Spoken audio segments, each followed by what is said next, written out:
San Diego on 32nd Street this afternoon. Good afternoon, Brandy.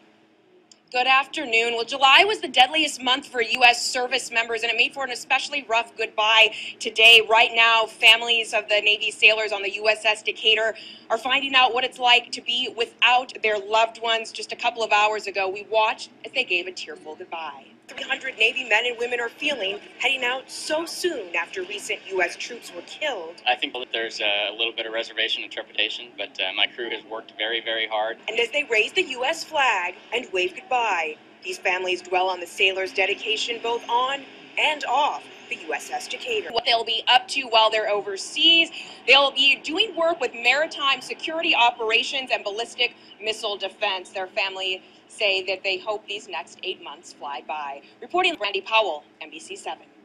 So we showed up at the deployment send-off and parked across the street from the pier. So when we arrived on the pier, Austin was actually on board near the bow of the ship, and he came down to meet us because he and Reed were going to be taking the landlines down, basically the last act before they start pushing with the tugs out to sea.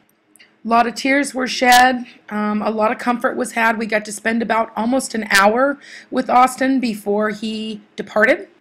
As I was taking pictures, he was looking at me like, what am I supposed to do with these girls? Jennifer seems to be holding up pretty bravely.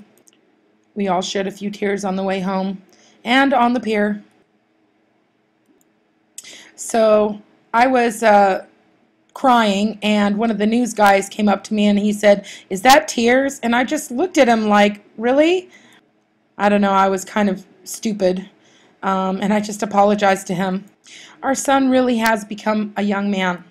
He works up in the yardarm and has an office down in the bowels of the ship where he, like a cubbyhole where he works, but he works on these antennae and receivers for radar and for the comm system.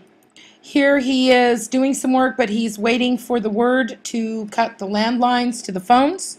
And Reed is back here behind, still on the pier, but back here waiting for him to give her the cut line signal. So here are Jennifer and Austin talking to Victoria and telling her to be a good girl while Daddy's away. And everybody was kind of looking at that, and we noticed the news people around us. And I was taking pictures too. The audio is really bad on this recording. It was from Channel 7.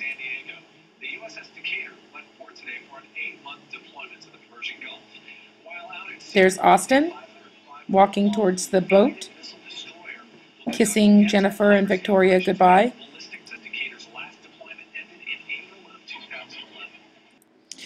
Austin and Jennifer's friend Josh also came to say farewell.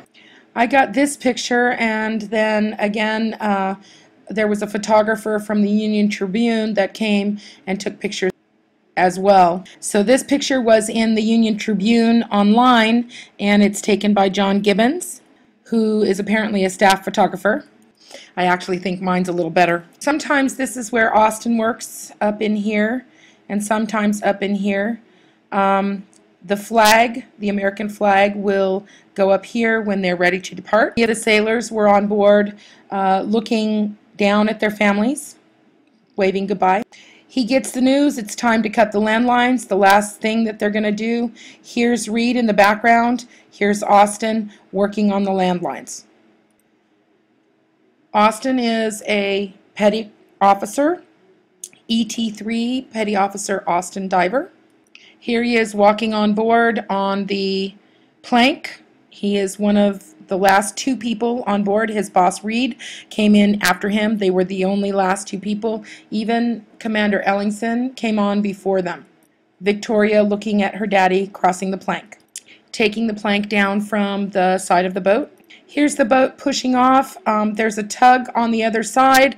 Here's the news crew that took pictures of Austin and Jennifer. The flag is unfurled.